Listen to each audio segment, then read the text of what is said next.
We're gearing up for a blistering 40-lap showdown at the Fuji International Speedway. You're in for an absolute treat today.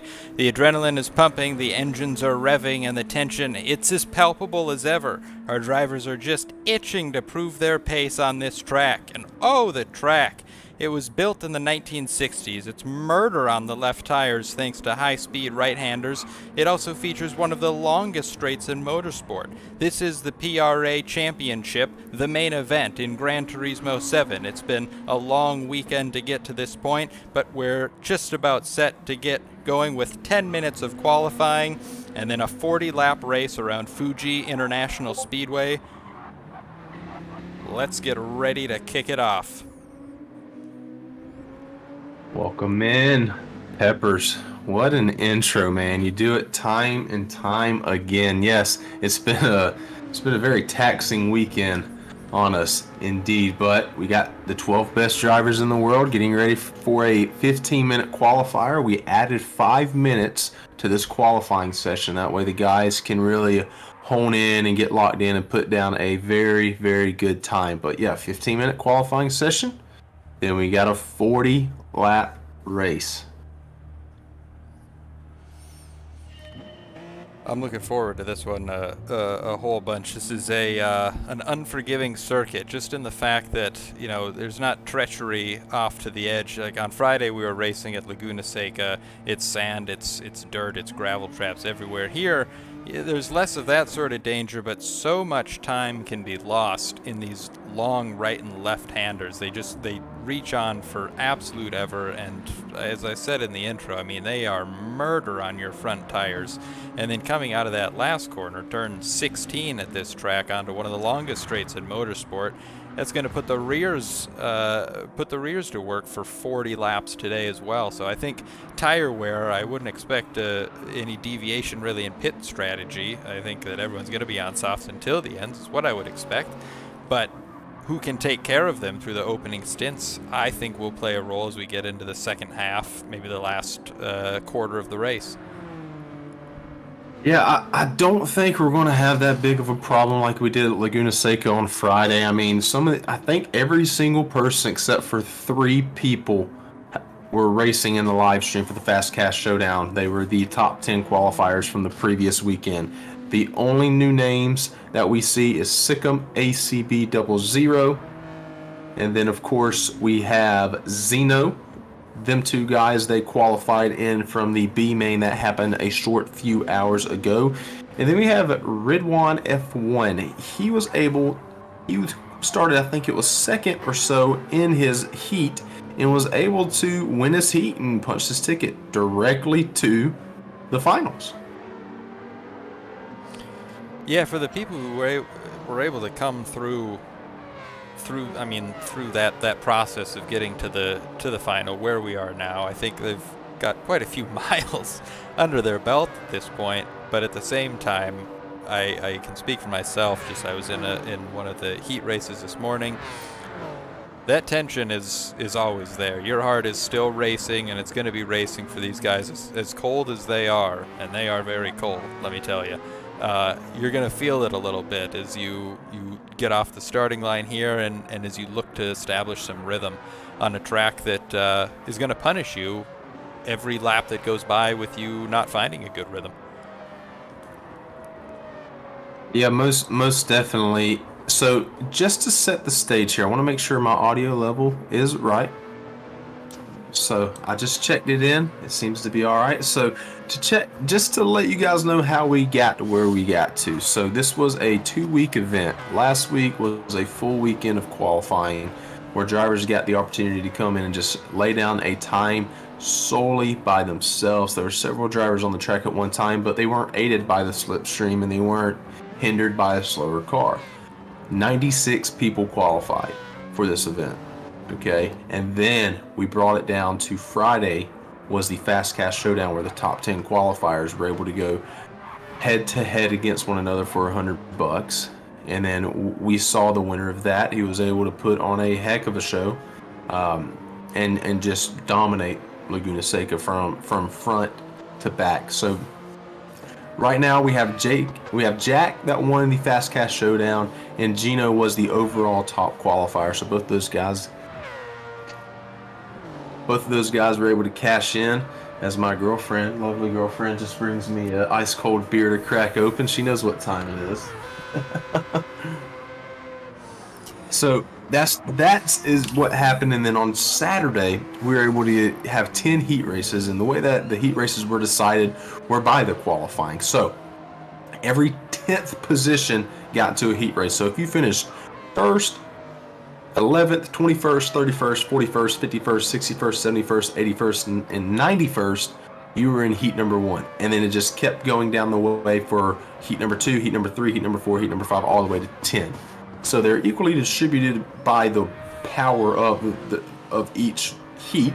And then the first place driver punched their ticket straight to the main event. And we had a 10-lap race at Red Bull Ring. So after the 10-lap race, first place punched his ticket straight to the main event. Second place had to battle out in the B main.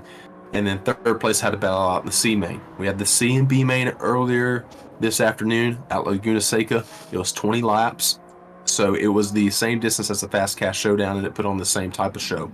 The top 2 drivers from the C main transferred to the B main, and then the top 2 drivers from the B main, they would be Sikkim, and then it would be, who was the other one? Sikkim and Zeno. So they're currently 4th and 6th on the grid. They transferred from the B main into this main event. Now, last tongueful here. The main event, $500 to the winner, $250 to second place, and then $100 to third place. So we've already given out $200. We have $850 left to give out tonight. That's how we got there. It's a tongueful, boring. What is your thoughts on this race? I mean, this race is honestly, I'm going to be really fascinated by it because it's always more interesting when there's something on the line, and we've got cash on the line, which is kind of the best thing to ever be on the line when you're racing cars. But the main thing that I'm looking for here is that we saw in the Fast Cash Showdown with a lot of these guys on Friday a very smart kind of opening lap where there's a little bit of bumping at turn 1, as often happens at turn 1, but then they really settled down and just looked to establish some rhythm, get used to the car, get used to the track, get used to the conditions, and then start to work from there. And the main thing that I'm looking for is, how long does that stint last here? With money on the line, again, are we looking at getting 25% race distance before we start to see some tires really being pushed? Or is there going to be a rush of blood and you start to see battles open up for track position very early on today? Like that's the main thing that I'm looking for, and something tells me that there's going to be quite a bit of action all throughout the race as we're going. 40 laps, that's verging on endurance when it comes to Gran Turismo races, and so that's really the main storyline that I'm watching right there. This event is the second annual event in PRA. Last year, we had it in the Wreckfest on the PS4 and the PS5. We had it on a game called Wreckfest. Loved the game to death. Still love that game. We had an amazing turnout for that. Coming into GT7, we're like, this is something we can offer to the people of the GT7 community. Event for the everyday racer. The pros, the professionals, they have their events, but what do the everyday racers have? Where's their opportunity to shine? And that was the biggest thing. We've been marketing this event for a couple months. It started out as a dream. I didn't know how many people were going to gain interest. And then next thing you know, we have household names getting ready to duke it out against each other. This is something that I didn't think was going to give this much involved feedback from the community. Overall, it's been people have been very accepting to this event. They've enjoyed competing in it, and we're definitely going to be having another one of these. Now that is to be determined, the time and the date, but we will for sure have another one because the community support has been absolutely amazing. Now PRA, we do a lot of things. other than just one-off events. We have our weekly racing series, which is the PRA Stock Series, where we race in the Nissan Silvia GR4 car. We race that on Tuesdays, Wednesdays, and Thursdays. We have 3 divisions: the Elite, Challenger, and Sportsman division, and those divisions are based off of skill level. So we're getting ready to kick that off here in about 2 to 3 weeks. And that'll be a 15-week season that'll be ending right before Christmas time. So it's going to be an amazing opportunity for some drivers to just duke it out. A lot of people have been excited to get the stock series kicked back off. It's been an amazing ride. We've enjoyed the off season most definitely, but here in a few short weeks, we're going to get ready to duke it out internally within the PRA community. And we have about 60, 70, 80 drivers that compete that on a weekly basis. So PRA is very involved in the GT7 community. We wanted to take all the momentum that we have had in our weekly racing series and extend it to the community. But right now, guys, I see some things in the chat. We are currently qualifying. We are 9 minutes and 30 seconds into a 15-minute qualifying session. So these guys were able to punch their ticket by winning their individual heat races and transferring in from the B main. So now this is a 15-minute qualifier to set the starting grid for the race. Now we're going to be giving away a wheel and pedals. It is the Thrustmaster T248 to a driver that qualified for this event. We had 96 total entries, and we have all of those names on a wheel, and we're getting ready to, at the end of this race, we're going to announce the winner of that. We will pull up the wheel on the live stream. That way you guys can see it. You'll see there's 96 names. We'll scroll down the list, and before we spin it, and then we'll spin it, and whoever it lands on, they get the wheel. Whatever you want to do with it, if you already have one, it's up to you. It's yours. We will communicate out to you via Discord, and that way we can secure your address and where we need to ship it to. So that's going to be happening at the end of this race. All right, there's a lot of stuff to break down here. I feel like we've done a good job. I've been hogging the mic. Peppers, what was your mindset? Because you raced in the C main earlier today against some of these fast guys. What was kind of like your mindset? Well, I think, it almost ties in a little bit to what you were just talking about, which is that, you come into an event like this, you know that there's some serious pace on display. And you also know that if you aren't typically showing that type of pace, yeah, you're going to have a little bit of a ceiling. But it is really it's really a privilege to share the track with some of these people.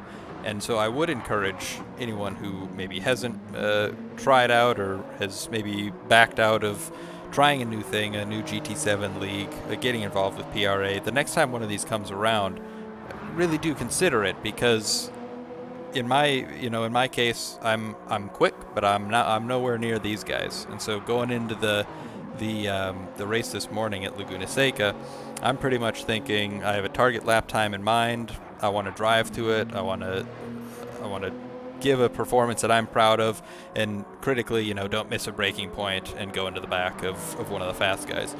And I was targeting, a 123.3, a 123.4 at Laguna Seca this morning, and I got to the end of the race, and it turns out that I had been pumping in 122.6s, 122.7s. And so racing against drivers like this, being on the track with them, learning from them, that was really my mindset, was what can I pick up from people who are going to hang a second and a half on me every lap. And it turns out you can learn quite a bit. And it's been a really great experience. And that's one thing that we've tried to bring to the community, is racing against other people that are better than you. And you probably wouldn't have that opportunity to do that without an event like this, because it brings everybody together. They're forced to race. These faster guys are forced to race with the slower guys just by the draw. So we're coming up on about 2 minutes left in qualifying. Guys in the chat, let us know who you think is going to win it all. You can see right here, Jack has already set the fastest lap, but not by much, only by a tenth. So let us know down in the comments who do you think is going to win this race. We have a very, very stacked lineup of Italians. Got Thailand, Got an American. I don't know if he's American. I think he's maybe faking an American. He's on an American account. Australia, and we got guys from all over the world competing. So I mean, I want to know what you guys think in the chat. I'm trying to think if there's anything else that we need to set the tone with. Other than that, I'm looking at the qualifying. Anything sticking out to you, Peppers?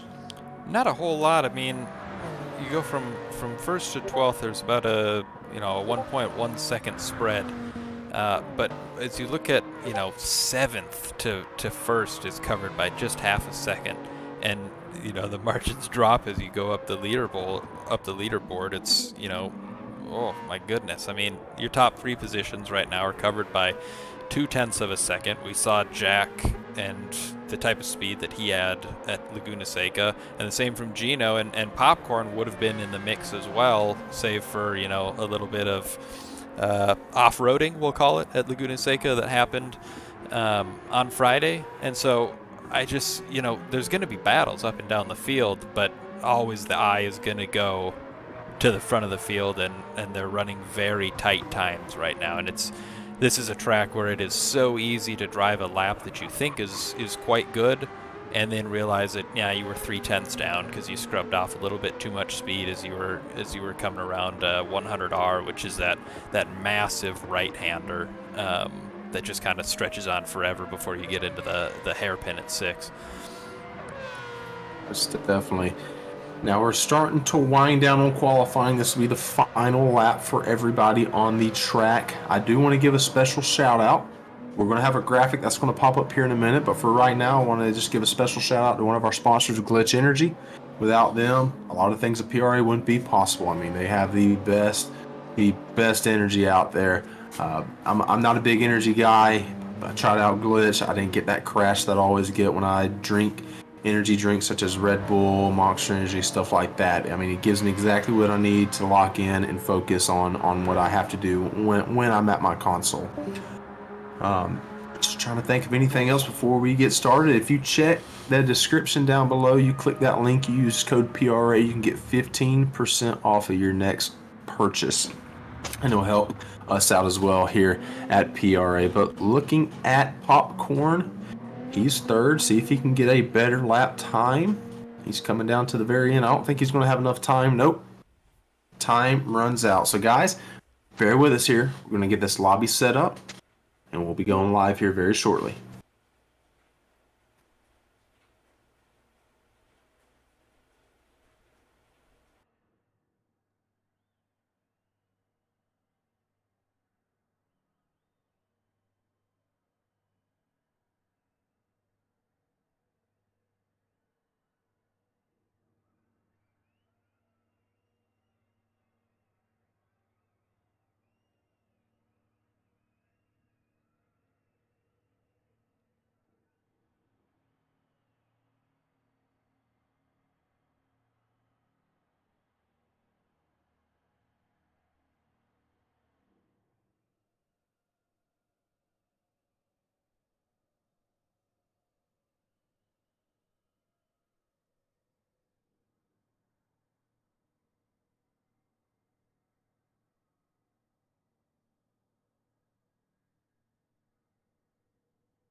righty. Well, we're going to let these guys get ready here, and then we're going to start this race.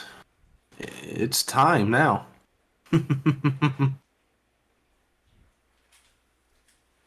Any final words before we turn these guys loose?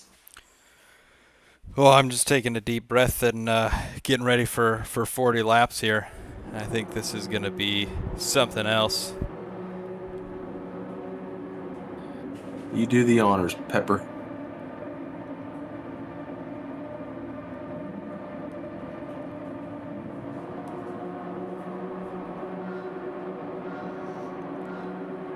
Five red lights are on. They're out. We're racing at Fuji International Speedway as we barrel down to turn one. Daichi drivers battling for position. Jack, the pole sitter, will get to the corner first. Closes everything off very nicely. Oh, that's a clean start to the race. That's what you want to see. Everyone files in behind, and we're looking to get underway very nice and smoothly as we come through the little kink at 2, head through a very quick corner at 3, and now we're into the first of those big right-handers that puts all the strain on those left tires. So much time to be lost, so much time to be gained out here. Most definitely. A lot of time to be gained and also a lot of time to be lost indeed. As we can see, these guys are already 3 wide here in the back.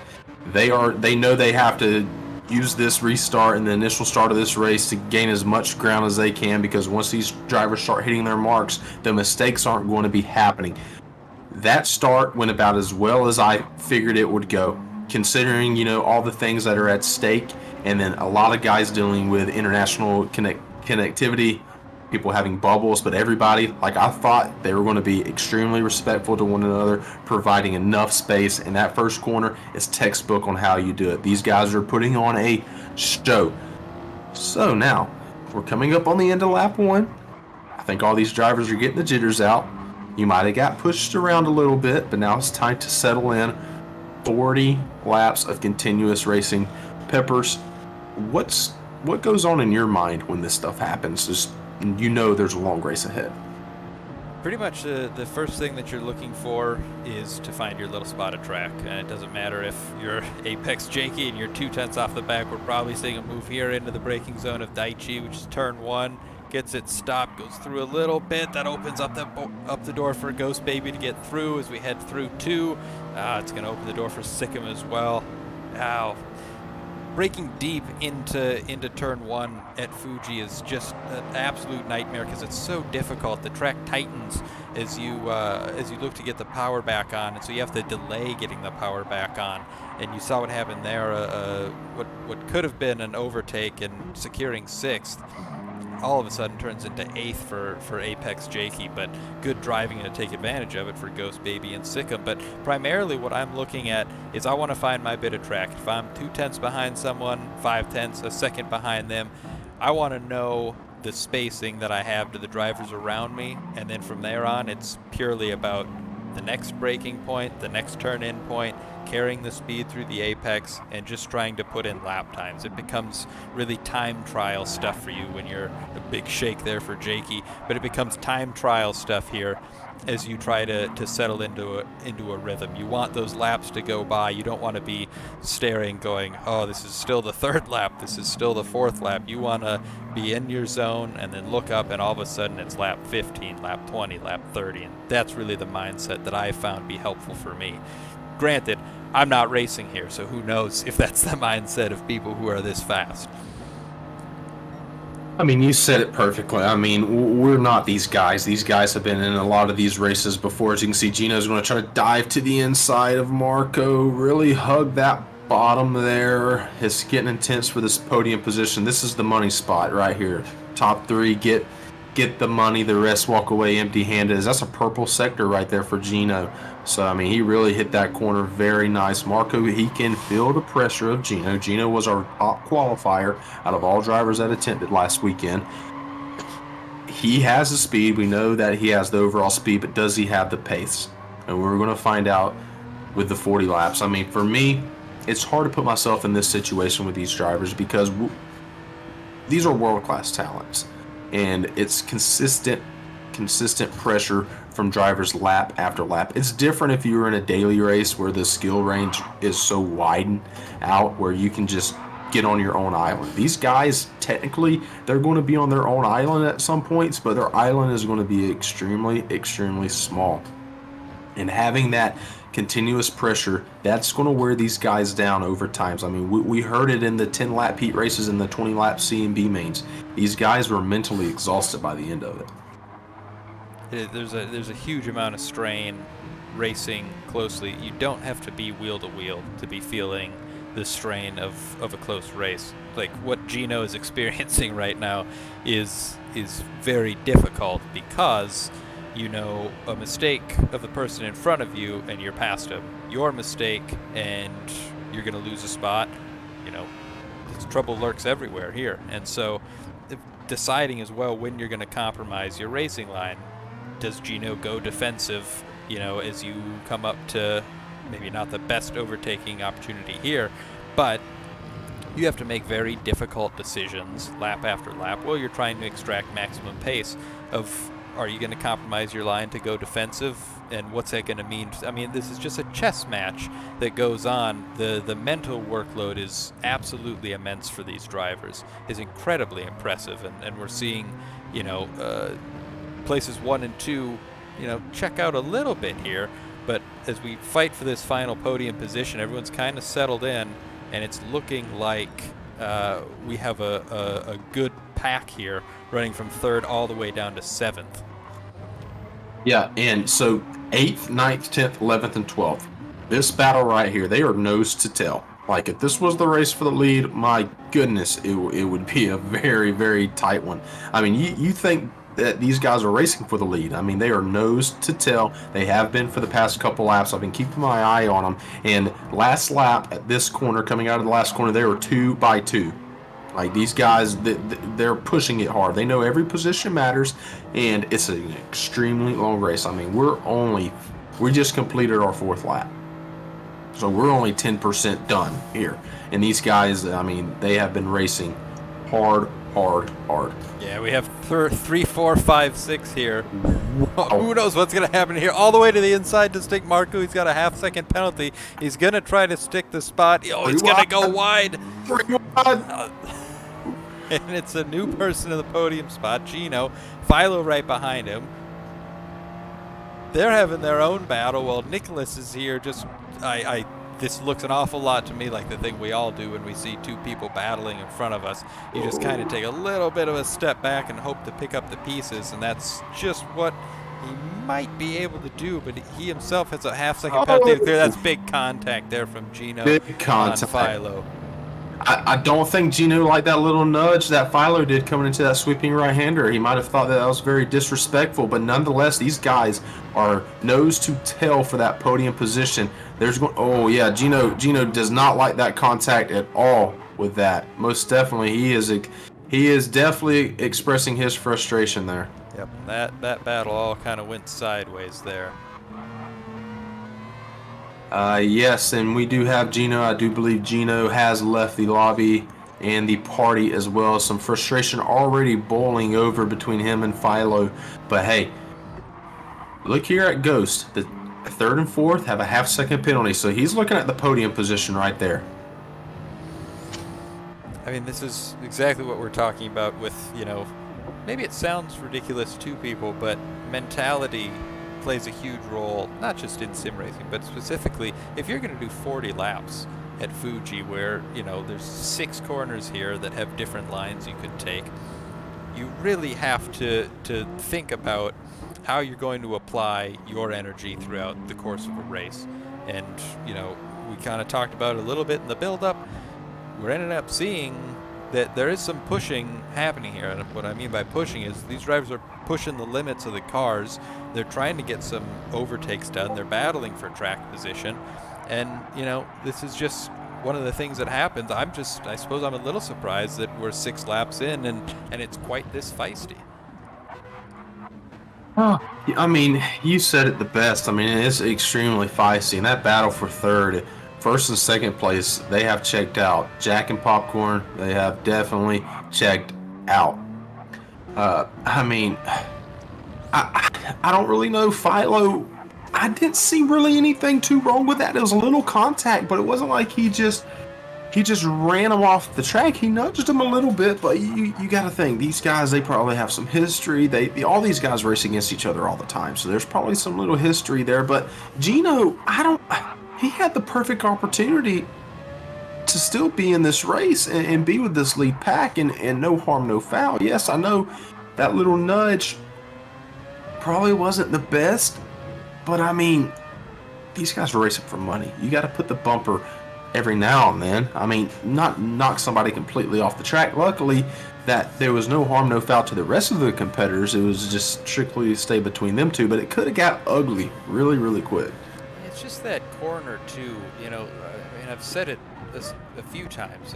Just talking about the tire wear. It's a massive right-hander. It lasts forever. Actually, Fuji International Speedway considers that to be 2 corners. It looks like 1, but it is considered to be 2. It is double apex. It's so easy, and anyone who has driven this track, pushing at all, has really, gone to a point in that corner where you just drift wide. You carry so much speed in through the first apex. You get out wide left to set yourself up to carry speed and get the throttle down through the second apex as you head then into the hairpin at 6. It's kind of a common thing to slide there and make a little bit of contact with someone who's on your outside left. And so, if I'm Gino, I think probably my approach to that is just get on with it. You had the pace. You clearly had the pace. You could have put this back together and been right in a podium fight.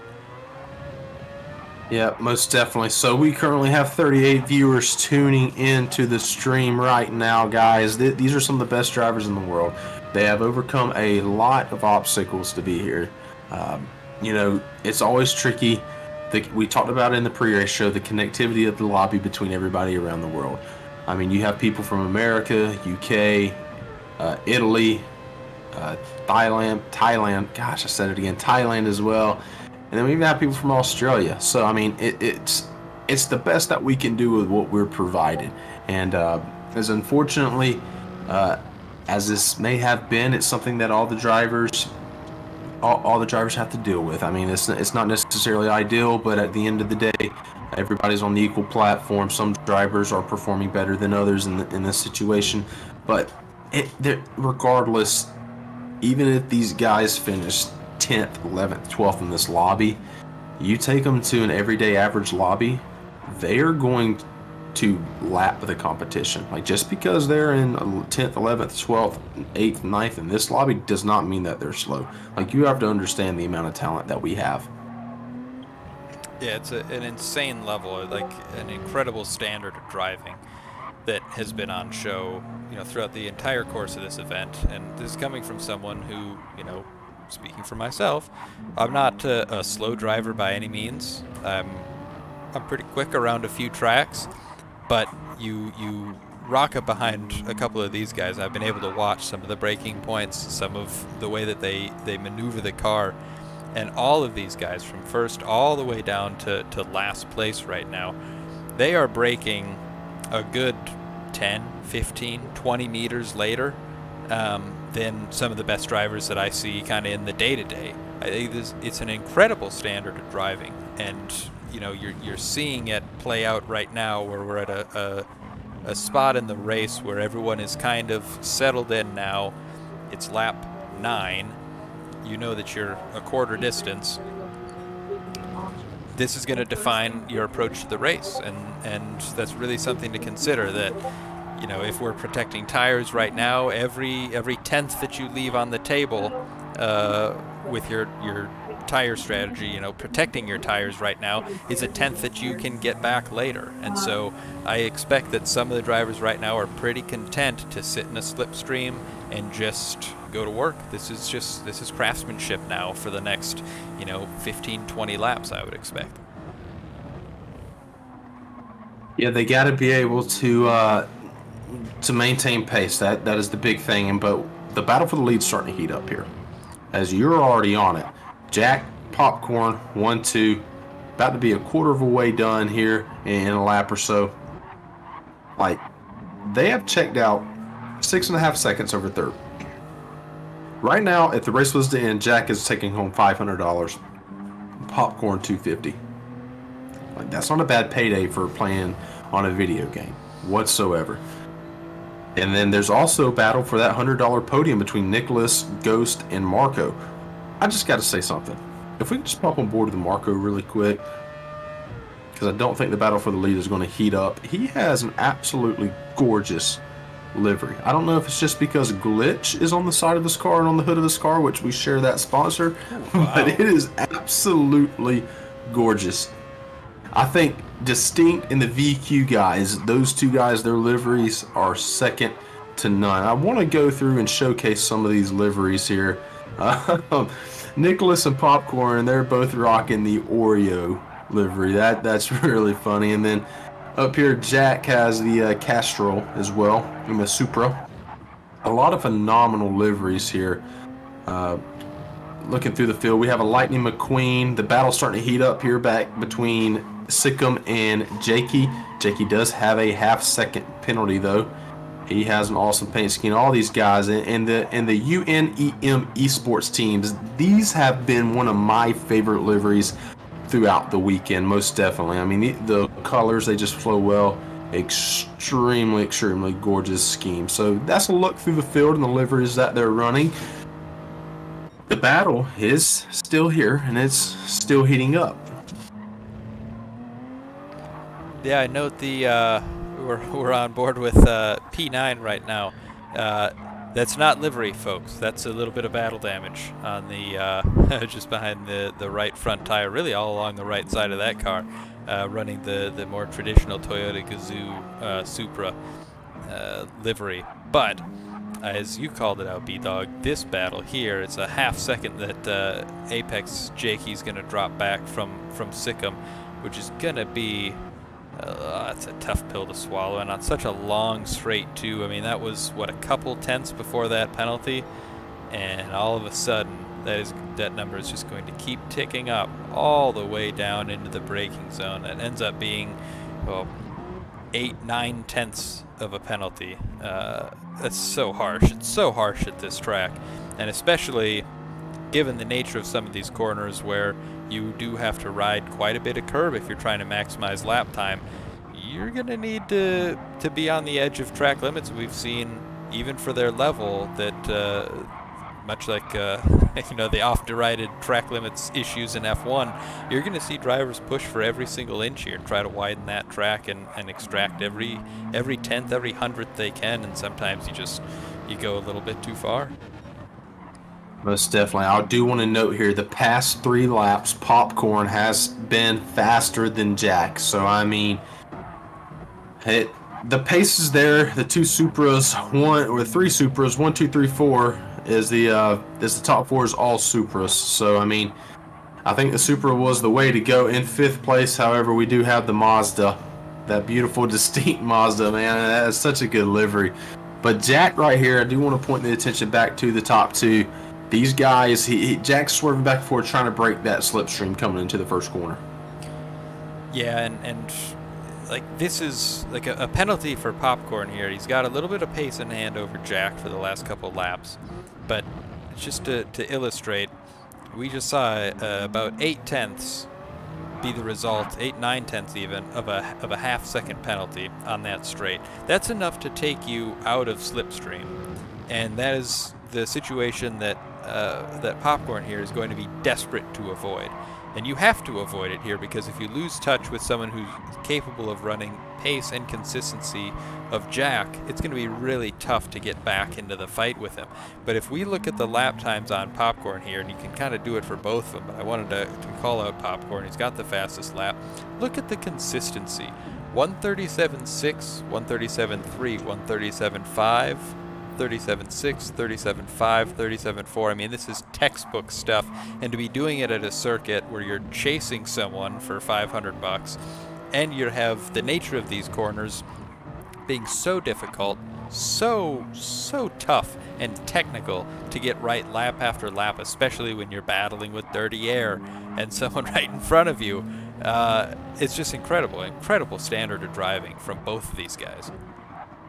Now, can we go ahead and pop onto the cockpit view here of Popcorn as this battle's starting to heat up? Whoa! Wow, that's a big some one. massive correction right there. Huge. Oh, look at that in-car cam. Got to the in-car cam just in time. I was going to say pop in on the in-car cam. That way we can see exactly how close he is to him. Because, I mean, he could smell the exhaust coming off of Jack's car, most definitely. But, wow.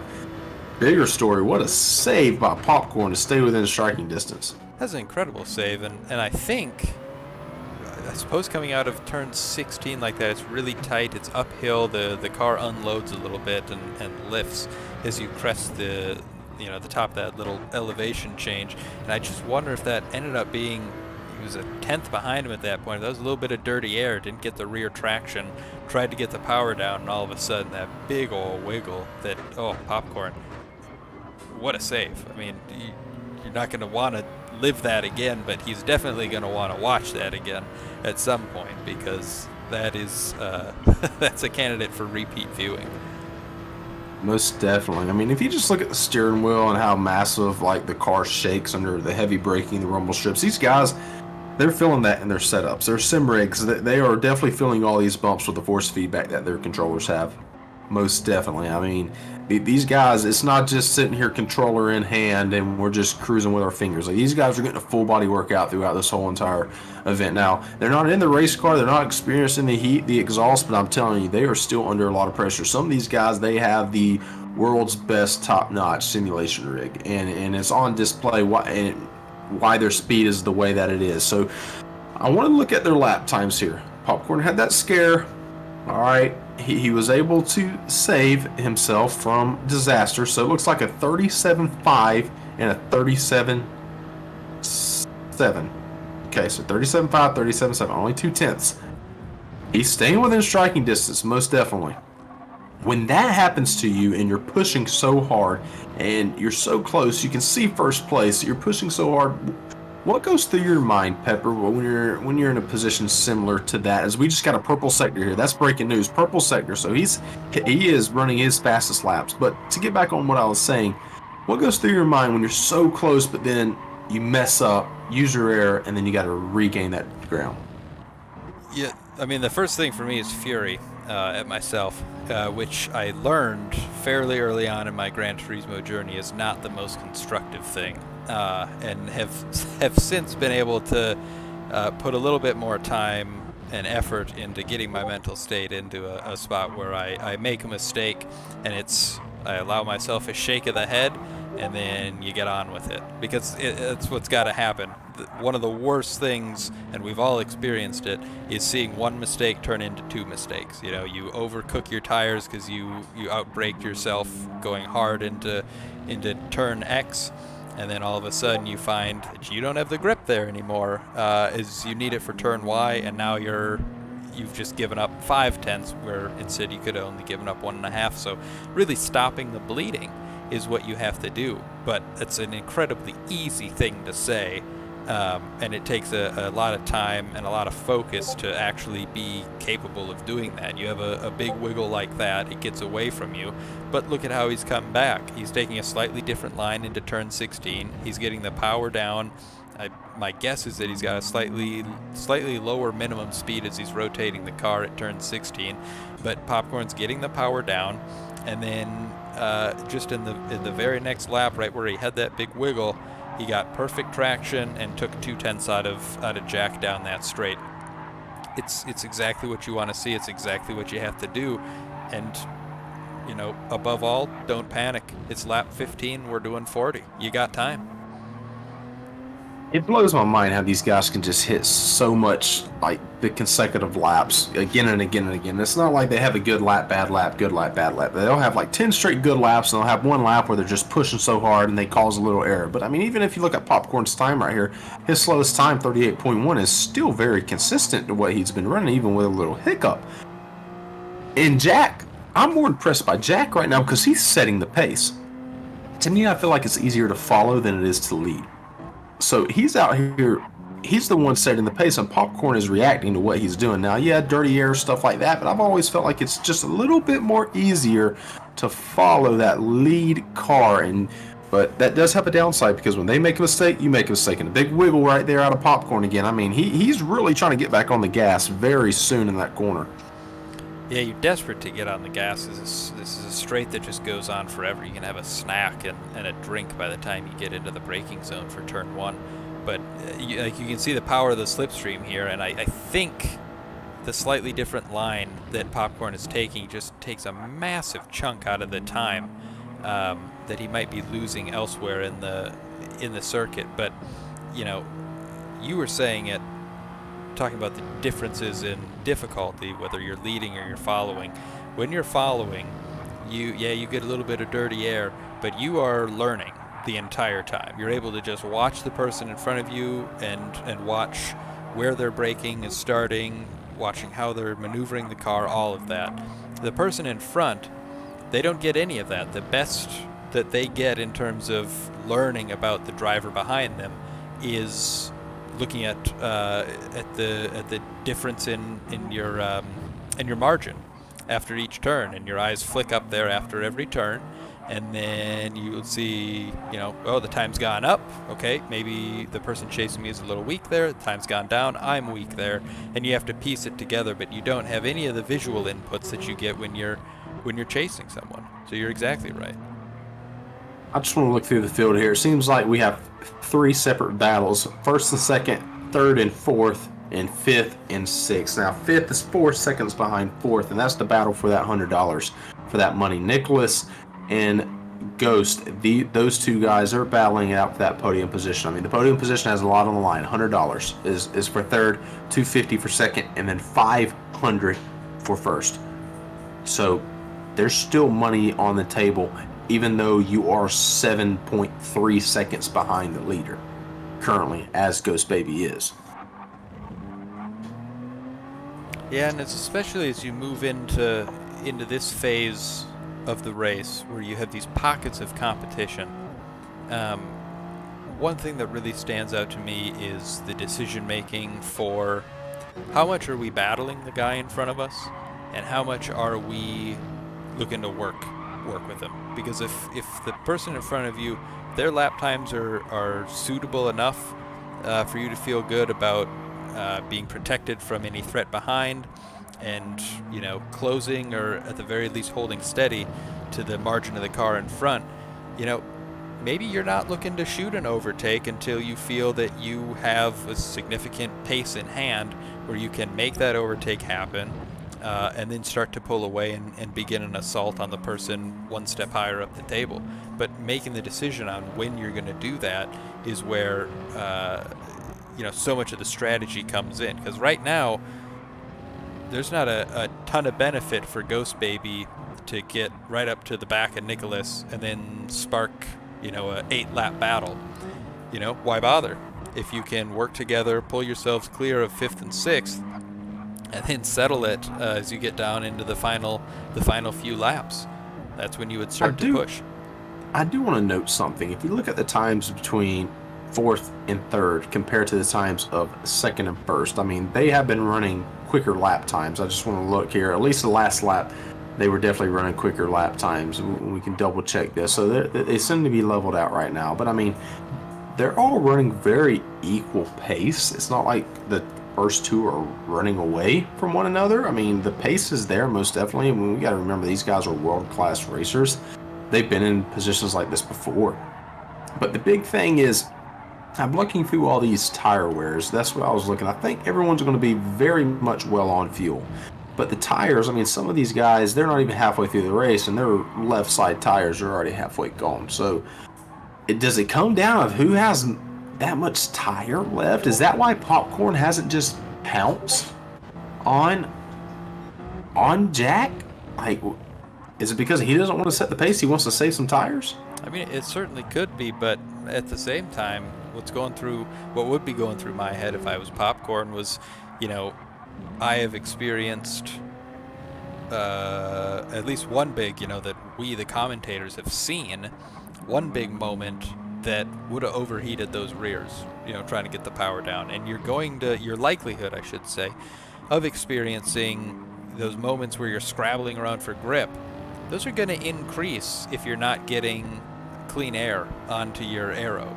And, you know, that would start to come into play for me a little bit if I was Popcorn. However, at the same time, there's a counter to that, which is that, yeah, okay, I'm losing a little bit of tire performance a little bit faster than I'd like to, but am I really going to go start a battle where, you know, you can lose a lot of tire performance even faster if I'm not positive that I can get the move done and get clean air for a good 15 to 20 lap stint for myself. I want to scroll through the field here. I mean, and you're right. Do you really want to start that battle and use up that tire wear? And also, you know, third and fourth place could catch first and second, most definitely if they start the battle. But I feel like the battle right here is heating up between fifth and sixth. We got Marco and Philo nose to tail right now. These guys, they are getting after it. Like, they are 12 seconds behind the leader, and there's no money up for grab on them, but they want a top 5. I mean, Marco's out here. He's setting the pace for Philo. They had a battle a few laps ago. Philo was able to run him back down. Don't tell Philo we're only halfway, because he can see third and fourth. They can see the money. As he moves inside Philo down to the middle.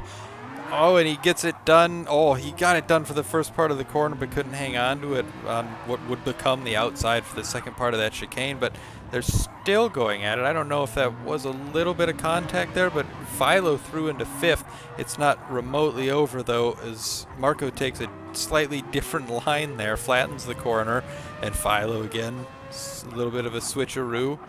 He goes a little wide. I'm not sure if that might have been a connectivity thing there, but he loses the place and time to Marco, but also gets a much better drive here.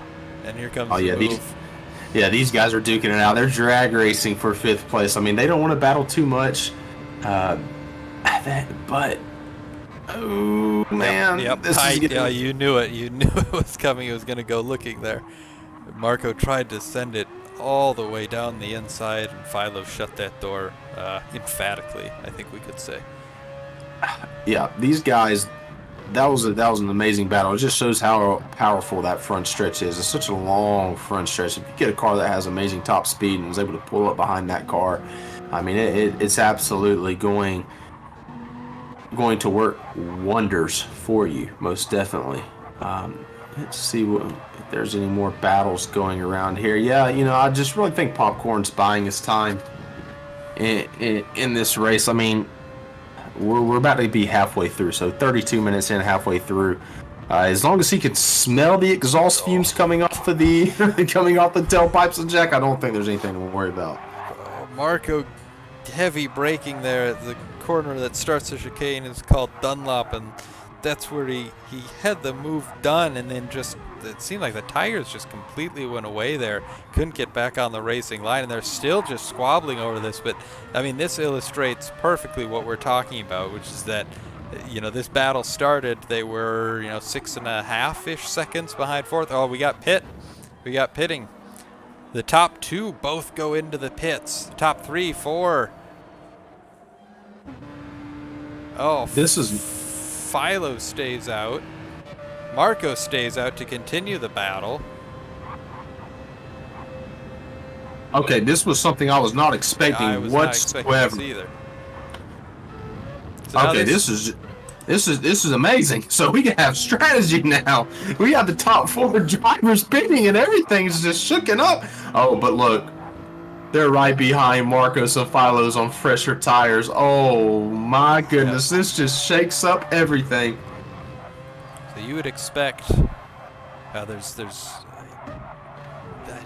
can't imagine there's any benefit now for Marco and Philo to not pit immediately, because Jack and Popcorn are going to be on them immediately. And yeah, if we had others pitting, every moment that you spend A, out on track, but B, having the sort of battle that we've seen Marco and Philo have, I mean, it's just going to kill you in terms of your lap time and your time relative to the competitors around you. So these guys, they both have to be coming in this lap. Yeah, I was not expecting pit stops here. I was kind of, just moderating some chat, getting some researching in mid race to see the trends of the track. But the next thing you know, everybody dives down pit road. I was not expecting this. All right, so they just cut the race in half. They're like, all right, halfway we're pitting. I mean, set the pace for the first lap. Maybe they were just running as hard as they could. Now the tire saving begins. Let's see what Philo and Marco is going to do. I mean, do you pit? It looks like they are going to pit. I mean, they kind of know that they're. No, they're not pitting. Okay, wow. So I guess these guys are just going to be out here and say good luck, because right now they're in the money. And Jack went. That was a $400 pit stop because he went from $500 to $100. So these guys are the best in the world. Some of the best in the world. Could they hold pace here with half-worn tires? I mean, I don't like to completely discount things, but no. There's just no chance that at this track your tires aren't gonna fresh tires aren't gonna come good, and we're on the corner right now where there's just gonna be a ton of time picked up when Jack and Popcorn are really muscling those tires. I mean, they've pulled right up to the back of them. It's 3.3 seconds from fourth to first, and for me, if you're not going to come in.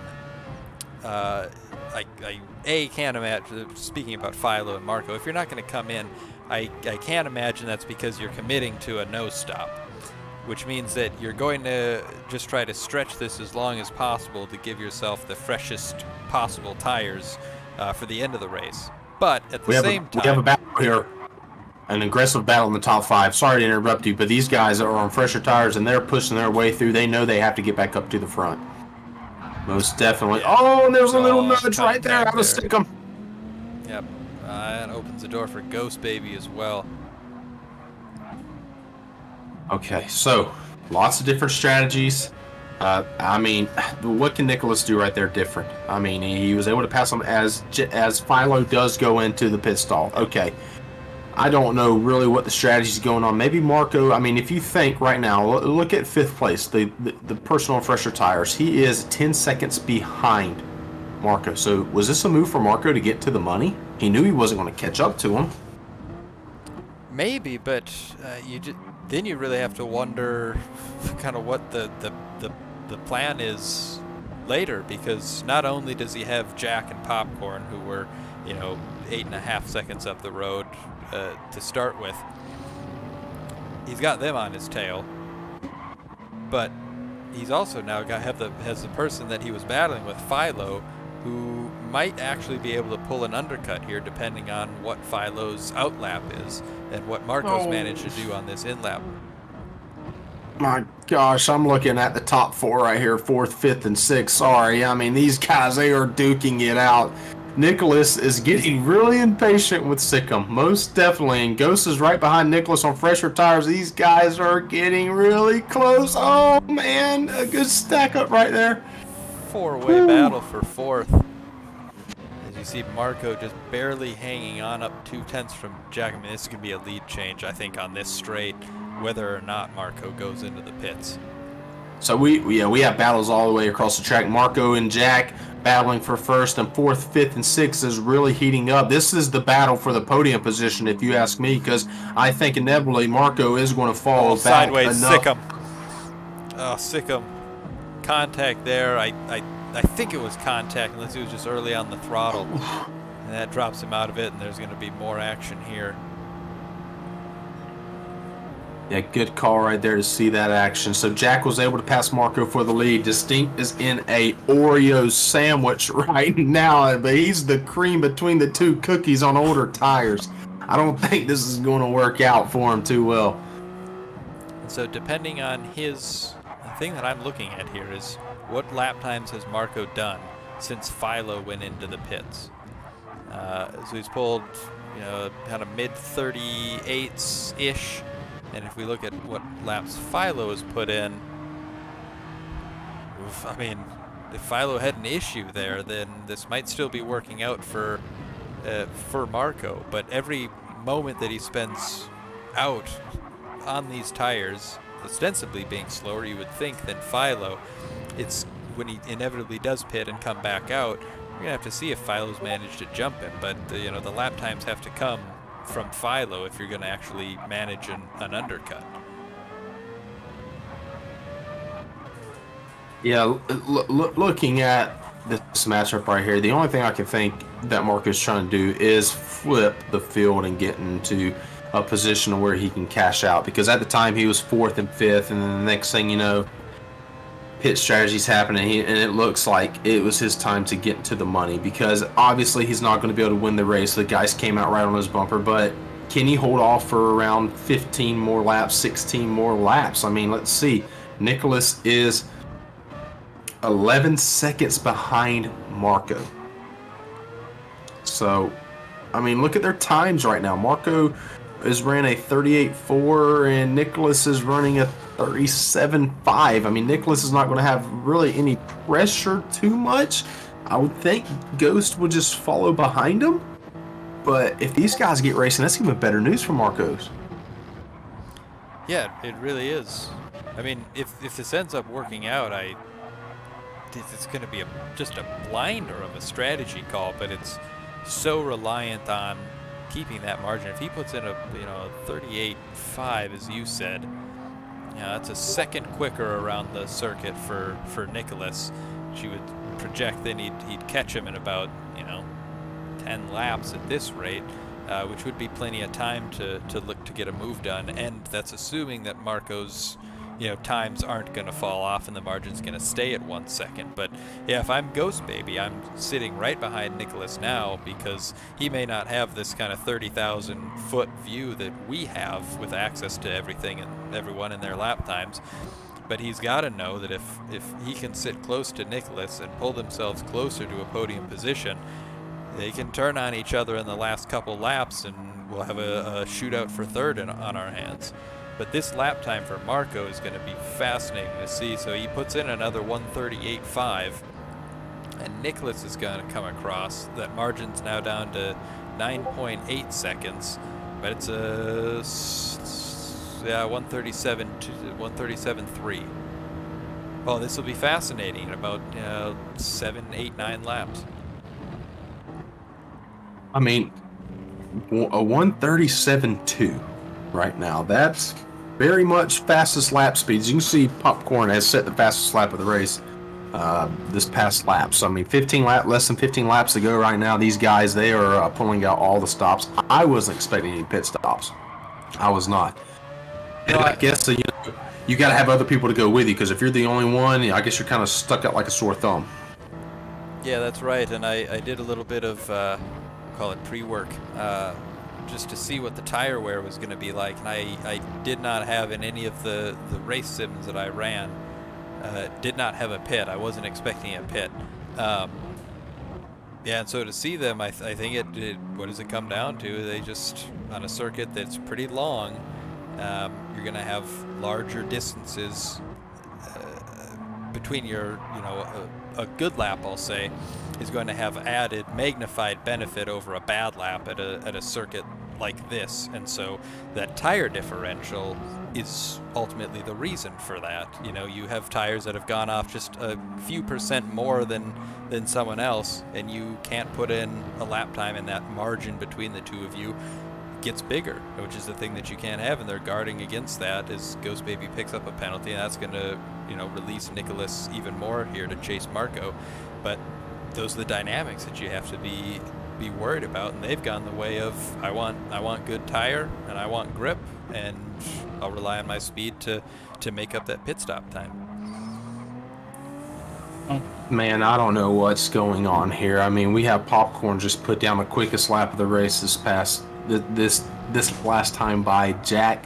I mean, you see that obviously, but you also know that you're maintaining a healthy 1 second lead. Well, I call it healthy, but you see the guy behind you is putting down faster lap and running two tenths quicker, and that's a battle of its own. Marco is racing his own strategy. There's no way he comes into the pits now. I don't believe that there is a chance. He's racing for the podium and the podium alone. And then you have Nicholas trying to catch up to Marco, and also Ghost. He has a half-second penalty, so that's going to hit him hard on this long stretch. He's racing for Nicholas, which would presumably be third place. Like, there's so much action going around this top 5. It's sensational in the diverging strategies, because I agree. Marco now, it feels like he's fully committed, which just, everyone who races knows that it's a good feeling ultimately when the decision's off the table and it's just like, I'm going to the end and this is going to go how it's going to go. I got to go hunting for that lap time and I got to do whatever I can to get it and coax the tires along. But this certainly feels like full commitment now to a no pit strategy, and he's going to have to keep Nicholas, who's closed that gap down now to 7 seconds down from 10 3 laps ago. So it is still at about a second-ish a lap, and that you would project Nicholas is going to catch Marco and knock him out of that podium position. But twists to come. You have to expect there's twists to come here. There's 2 things that come to my mind. Catching them and passing them. All right, you can catch them. No one's in front of you except air and opportunity. But what happens when there's no more air and there's all opportunity? How are you going to pass them? I mean, I'm assuming Marco has been in this position numerous of times. I mean, you can just see, you go through the field of these guys. I mean, the guy behind you, Nicholas, 11,000 miles on this specific Toyota Supra. You think he's comfortable in this car? Yeah, that's a good point. But the one now that has captured my attention is Philo, because he had the battle with Marco before the pit stop started, hung out for another lap battling, and then went into the pits, and now finds himself 6-ish seconds to Ghost Baby, another 2.6, so figure 9. Yeah, and 14 seconds behind Marco, and he's got someone who also has newer tires on his tail. Philo would be chasing Nicholas, and so that ends up being a pit strategy that doesn't look like it was maybe the best call now for Philo, because that's 14 seconds to be made up back into a podium position, and he's only lapping kind of in the same area as Nicholas, which means that he's got quite a bit of competition to get his way through if he even wants a shot back at the podium, taking it from Marco. I mean, the gap's closing. We look there, he was over a second faster than him, almost 2 seconds faster than him. So, I mean, it's not a matter of if, it's just a matter of when. And when happens, what's going to happen? I mean, there's just a lot of question marks right now. We came into this race not knowing these guys were going to pull that strategy that they did. But regardless, nonetheless, I'm very thankful that we're getting ready to get 75% into this race, and there's still battles all around the track. Yeah, and the consistency here from Nicholas. He came out of the pits, and you saw, on his outlap was a 144, and then 39, 37.5, and then all of a sudden it started to become automatic, and it's just 37.2, 37.2, 37.2, 37.2, and that's helped him close the gap now to just under 5 seconds to the $100 in the third paying position. But I think, as we talk about it being one thing to catch and another thing to pass, what is interesting about, or helpful maybe, about Fuji is that if you have a tire advantage, you don't necessarily want to try to make an overtake in a riskier portion of the track. We saw some of that happen earlier. There was contact, especially around what is turn 4 and 5, that big looping right-hander. But where you do want to make it count, where it's easier to make it count, is if you can get out of turn 16 and then get onto the power sooner and make it happen on the straight, make it happen in braking into the first corner, and then have clear air from then on. So picking where you're going to overtake is going to play a huge role here for the people who are trying to come back up through the field and pass someone who is on, similar set of tires, or who's on a dying set of tires. I guess my big thing here is, if you're Marco, you have this strategy. All right, it is what it's going to be. So do try to save as much tire as you can. I mean, we're coming up on 10 laps to go here. So is it save as much tire as you can until the inevitable happens, which is Nicholas closing that gap, and then you push hard? Or are you trying to push hard and keep that gap, and hopefully you force Nicholas into a mistake? Well, it's a great question. Let's go on board here and watch the wheel work for Marco, because this is going to tell us, this is going to be a very good window into if he's just managing here, which you would expect kind of smoother inputs, or if he's fighting. So if we see some jerky movements, if he's really fighting this car quite a bit, you would expect, yeah, maybe those are just the tires going away. But I think as we come through, that was turn 2 there, this will be turn 3. I mean, the inputs look fairly smooth, and so I think I'd probably be guessing that he might be keeping a little bit of pace in hand here. Well, if you do one tick back to 4th place, staying in the cockpit view, you can see Nicholas, can definitely see Marco. Yeah. It's just looking at this cockpit view of Nicholas, you can definitely see, hey, the car is 100% in view, and that could be a very flattering sight. But the big thing here for Nicholas, you can't get that half-second penalty. If you get that half-second penalty, you set yourself back, which a half-second penalty here is what, like a second penalty, second and a half penalty, you know, with this big, long straightaway. So, I mean, if you get a half-second penalty here, I don't think there's enough time. As you can see, a little bit of jerkiness coming out. Nicholas is really fighting the wheel. Yep. Yeah, and you know, you bring up a good point just about not getting the penalty, not committing the kind of the dumb error. And also, because as you come into we're in the last 10 laps, last 8 laps of the race here.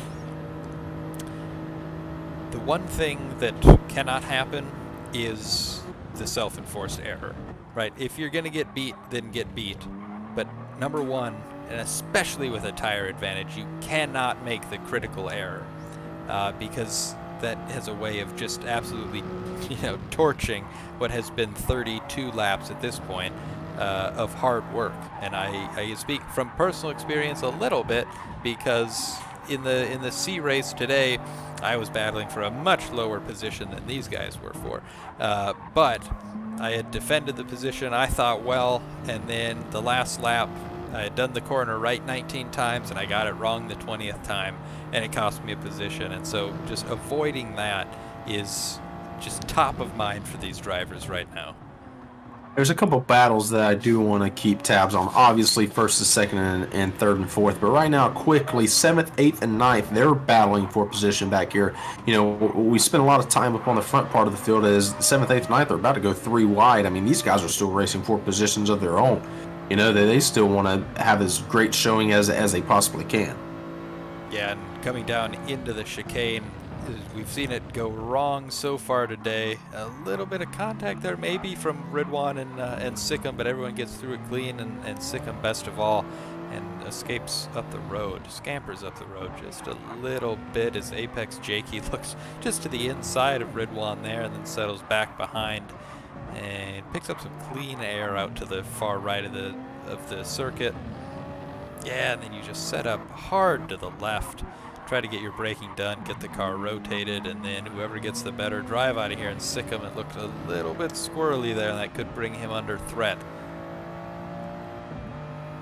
Well, 3rd place, this podium position has definitely heated up. If it's not this lap, it's definitely going to be next lap. Marco, if you have anything else in your system and anything else in that car, now's the time to pull it out, because we're coming up on 7 laps to go, and that's an eternity around this track. We're talking about probably 10 minutes of racing there, and he can smell what Marco had for breakfast.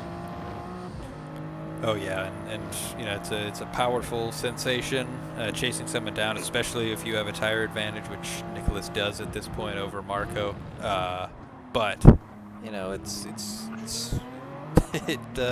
how to say it? It awakens the mind to be chased as well, and you become a better driver when there's something on the line, and we've seen it from Marco with big sideways moment for Nicholas. We've seen Marco put in really strong laps for what his tires are looking like, but it seems like when, it's not if anymore. So the opportunity is here. Does Nicholas play with Marco anymore? Does he pass him and just sell off into the sunset? 13 seconds behind the leader. The win probably isn't going to happen unless something catastrophic happens. As you can see, Nicholas is powering up his move, get the slipstream, pulls right beside Marco. They're side by side. Is he going to be able to clear him? So he's able to do the successful overtake on the straightaway. Let's see what Marco has to offer. Marco's going to send it back up the inside to try to defend the position. There's nothing else you can do at this point, and he does it, and it looked like I think it was a little bump there. But Nicholas, yeah, I mean, for the moment, Marco survives in third. I mean, where's the opportunity to pass? Because I felt like that was the opportunity, and then Marco was able to dive down deep and just close that door into one, and it just cut off the access to the rest of the track. So is that going to be the plan for Marco? Okay, let him pass me in turn number, or coming on the straightaway into turn number one. And then when turn number one happens, just overtake, heavy braking, and cut off the access to his track, cut off that crossover. I mean, that is a potential strategy, but we have to note here, Nicholas and Marco are battling. Ghost Baby is within striking distance, so we're about to have a party for this podium if Marco and Nicholas don't straighten things out. Oh, that could be the move right there from Nicholas. He moves up. I was just gonna say maybe in the third sector, these long kind of twisty, slower turns where the apex is, over a hill or something, it might give you an opportunity to make the tires work, and that's exactly what he did.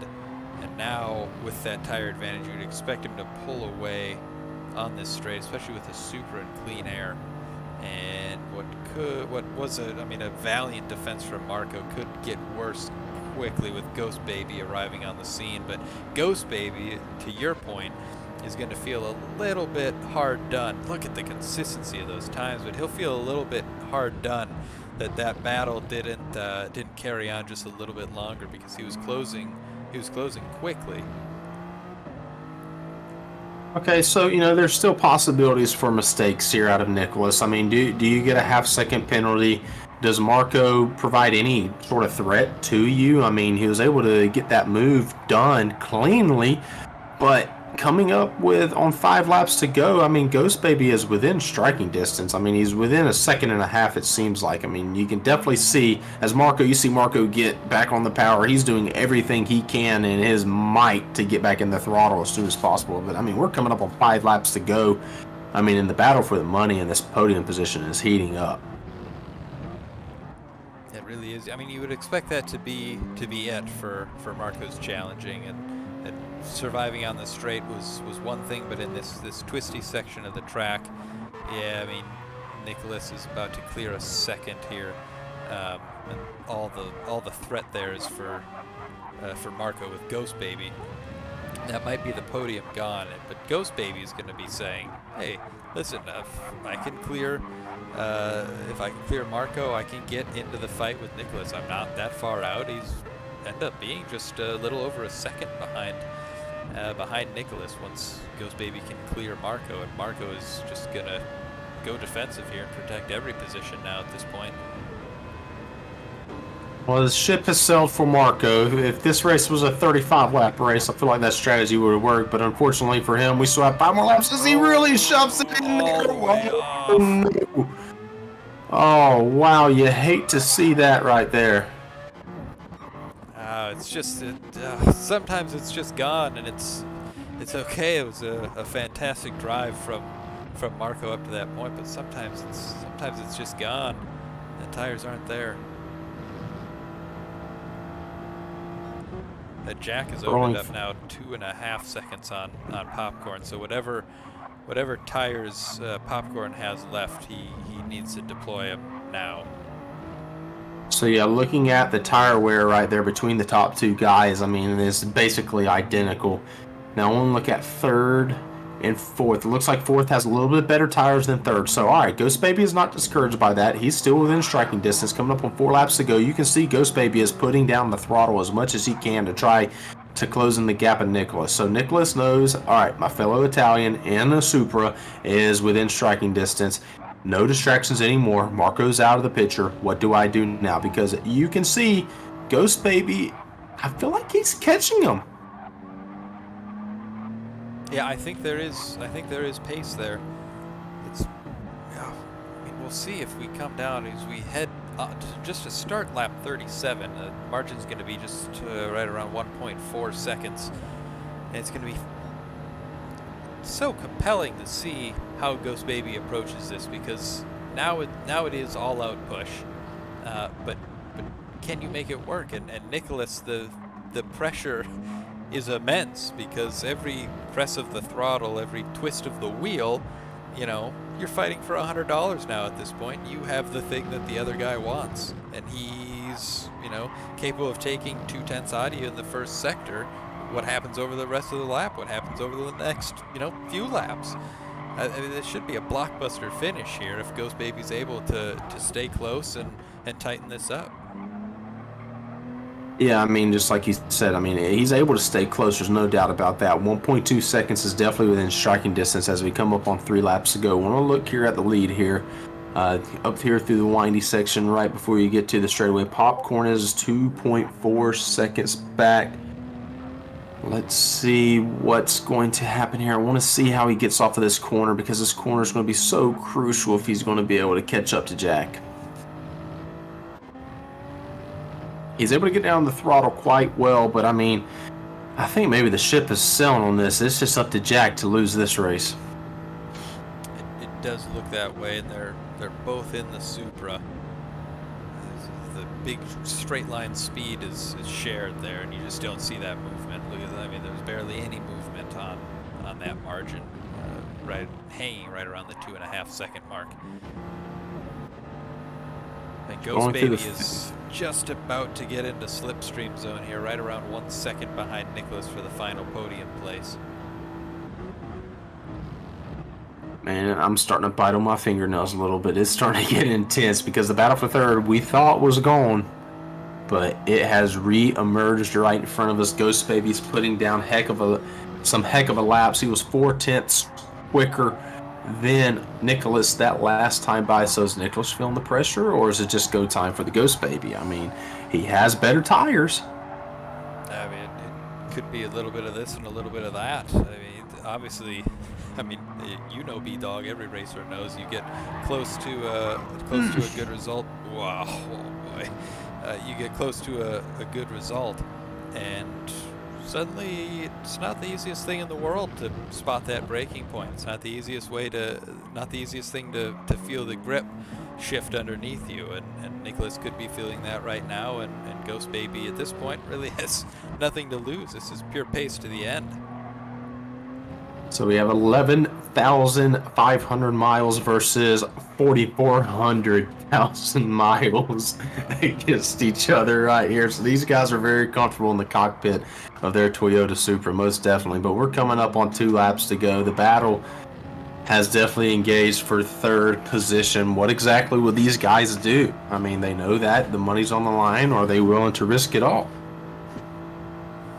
I think you gotta be. I think you have to just everything you got and keep it, you know, within the white lines and keep contact to a minimum. But oh boy, you talk about triple digits of cash. It sounds too good to pass up. Doing some risky driving. We're coming to the end here. 2 laps.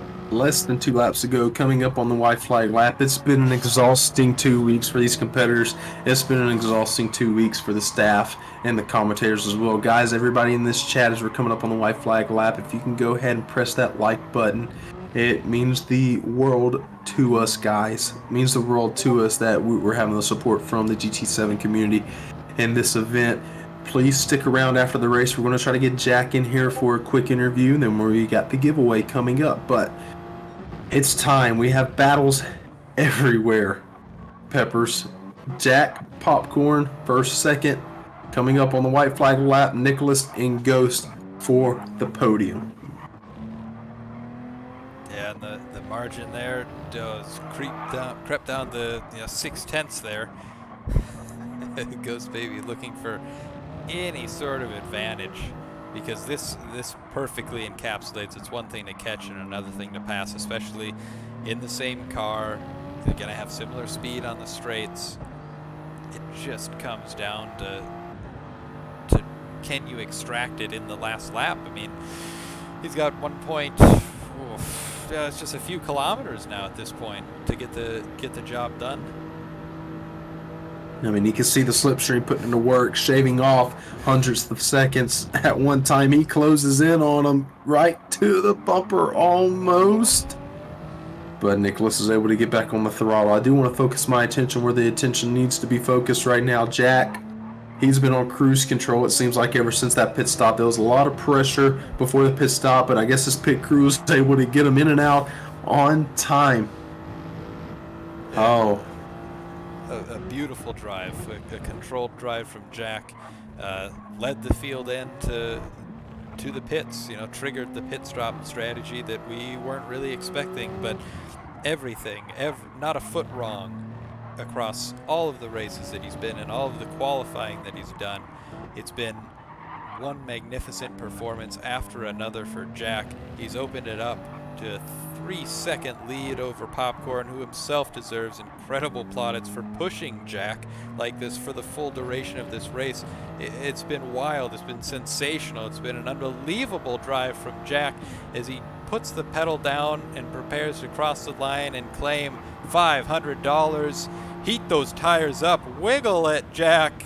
That's $500 in a race win. He's on top of the podium. That's a fantastic drive as Popcorn comes home in second. The battle for third, it looks like it's finished with Nicholas 2 seconds clear of Ghost Baby. It's Nicholas in the final points position, or the final paying position, excuse me. Ghost Baby celebrates with the spin across the line. Philo ended up getting Marco in the end with that divergent strategy between the two of them. Marco, a wonderful job showing us something different. Took those tires all the way to the end. It's incredibly impressive that his lap times looked the way they did for so long, and you just saw kind of 33 on. They just got too much to handle. But Apex Jakey crosses the line in 7th. PSC the Mayong in 8th. UNEM Zeno, gorgeous livery that B-Dog called out, will finish out just a minute behind in 9th. Sikkim had a spin earlier, a good recovery drive, and comes home 10th. And then Ridwan F1 in the Mazda will cross the line and round out this main event for the GT7 PRA Championship. B-Dog, what a race. Yeah, what a race indeed. I mean, from start to finish, I mean, these guys were just battling it out lap after lap. Some strategy that we did not think was going to happen happened. And it really spiced up the race. Some tempers were flared, most definitely. But at the end, Jack was able to bring home the victory. I do want to, however, look at these final race results. I do want to pull them up and look at exactly the lap times for everybody else. Popcorn had the opportunity there with the quickest lap, over a 10th, but he was unable to close the gap. As you can see, Jack with a 3.1 second victory, Nicholas plus 17 seconds, Ghost plus 19, and Philo was able to pass Marco in the closing laps to bring home the top 5. A fantastic event all the way through, from the driving to the strategy we weren't expecting. That's, in my mind, the best type of strategy, I suppose, is the surprise one. But just superlative drives up and down the field. Really, really enjoyed that. I hope everyone watching did as well. All right, guys, so just give us one quick short break here. We're going to see if we can get Jack into the lobby here, and so we can interview him, and then the giveaway is coming up very shortly.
So use code PRA for 15% off your purchase.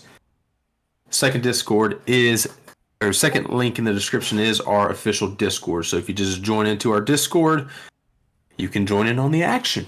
So it's discord.gg/PRA. Discord.gg/PRA. You can get involved in the action yourself. So we're getting ready to pull Jack up in here. We're ringing him.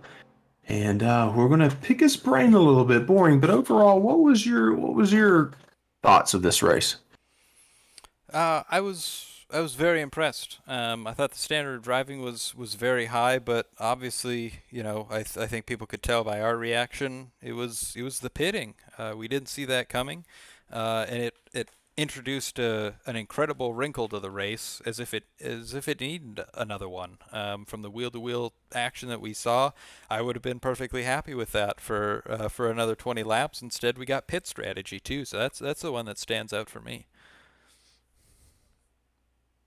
Yeah, the pitch strategy really was a big thing there. I wasn't expecting it either. Let's see if we can get Jack in.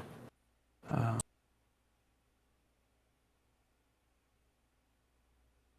we're having some technical difficulties getting him in.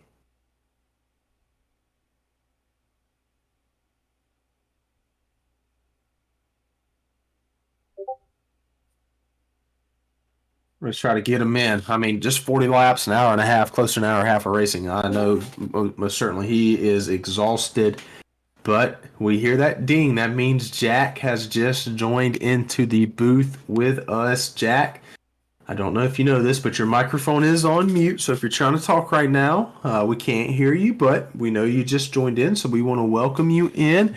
Jack, you just brought home $500 by winning the PRA GT7 Championship. What's your initial thoughts? I don't know, it hasn't sunk in yet, but I just can't believe it. Well, give it time to sink in, Jack. I mean, you were a lot of people's favorite coming in.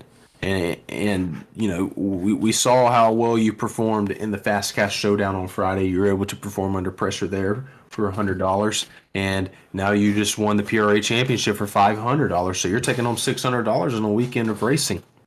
I mean, that is that's very impressive. I mean, throughout the competition, you were able to really show extreme poise and confidence, race in and race out, and that showed today. Is there anything that you would like to say? If not, I mean, we'll carry on your happy way. With you got a lot of money in your pockets now. Well, obviously, thanks to the organisers, because it's great. It's the first league that I've seen that rewards money, so thanks to you guys. Most definitely. All right, guys, that was Jack, the winner of the PRA GT7 Championship. Jack, you're free to go, man. We appreciate you popping in and sharing a few words with us. Congratulations again, and we'll definitely be in contact. Thank you. See you. All right. Now that's a drive right there. I mean, that's a man of little words. He means all business, and he said it best. He's just trying to let it soak in right now. And and how do you let that soak in, Peppers? I mean, this has been months, weeks in preparation for this event, and now it's over. I think Jack is going to sleep very well tonight. I think any like vaguely long race for me, you finish up. Hopefully, it went the way you wanted for Jack. It certainly did, and he deserves every dollar that headed his way. But you could sleep for like a solid 6 hours in the middle of the day after what he's just been through, and to have done what he's done over the whole course of this event, hugely impressive. So yeah, a person, a few words, but all the talking out on the track, and boy, did we hear it this weekend. So I just wanted to point out that it is 10:38 p.m. according to Google UK time. So pretty late at night for him. Um, who knows if he's going to go to right to sleep or not? I mean, the adrenaline has to wear off first. I know he's probably sweating. So regardless, when the adrenaline wears off, he is going to have a very, very good night sleep. All right. Now, I think this is the moment everybody's been waiting for. If you weren't in the race, it's time for the giveaway. Boring. You can go ahead and pop up your screen, and I'll let you take it away. All right. So,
Audio's back.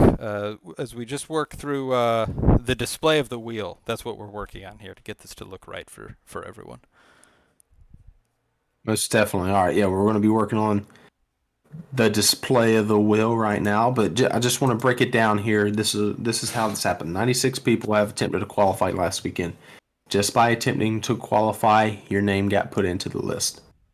So somebody is going to be walking away with a new Thrustmaster T248 wheel. Might be better than what you have currently, might be worse. My name is not in it. Boring Pepper's name is in it. Okay, so if he gets drawn, there's going to be a lot of conspiracy theory, but my name's not in it because I didn't compete. I put this event on, didn't want to compete. I wanted to put it on for the community.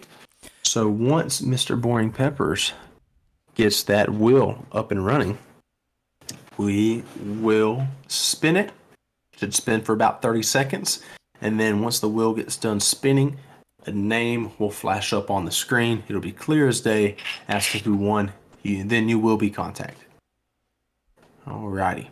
So whenever Peppers is ready, he will let us know. Just wait patiently for us, guys.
Well, who's it gonna be? Rum Runner 75. So we just saw that. We just clipped it. I don't know if they can hear us or not. It looks like Rum Runner 75. Yep, Rum Runner 75 takes home the Thrustmaster T248. That's a big win, a big win for Rum. Most definitely. So Rum was a guy, you know, he has some speed. He kind of lacked it. He got into a little bit of a scuffle there in his heat race, and it just he wasn't able to advance to the C main. I feel like he may have had speed, but you know, regardless, maybe this is what he needs to put him over the hump. Is this wheel, and this is what it's all about. So 96 people entered into it, and Rum Runner wins the Thrustmaster T248. So we'll definitely be reaching out to him and seeing how he wants that to be sent to him. So that is it. That's all we have. An hour and 45 minutes into the stream, we got the opportunity to view two great drivers joining in from the B main into the main event, where they were able to duke it out with the 10 that qualified in. Then now we had 12 drivers duke it out for 40 laps. Jack comes in first, and then it was Popcorn in second and Nicholas in third. So I don't really have anything else to say. How about you, Boring? I don't think so. I'm pretty talked out after after 40 laps around Fuji. So congrats to Jack, and thank you from me personally commentating these. It's a real pleasure when drivers put on shows like that. So a big credit to the drivers, a big credit to PRA as well. All right, guys. Well, that's all we have for right now. We're getting ready to put the bow on the PRA GT7 Championship. Thank you to the drivers, to the officials, to the commentators, to the fans.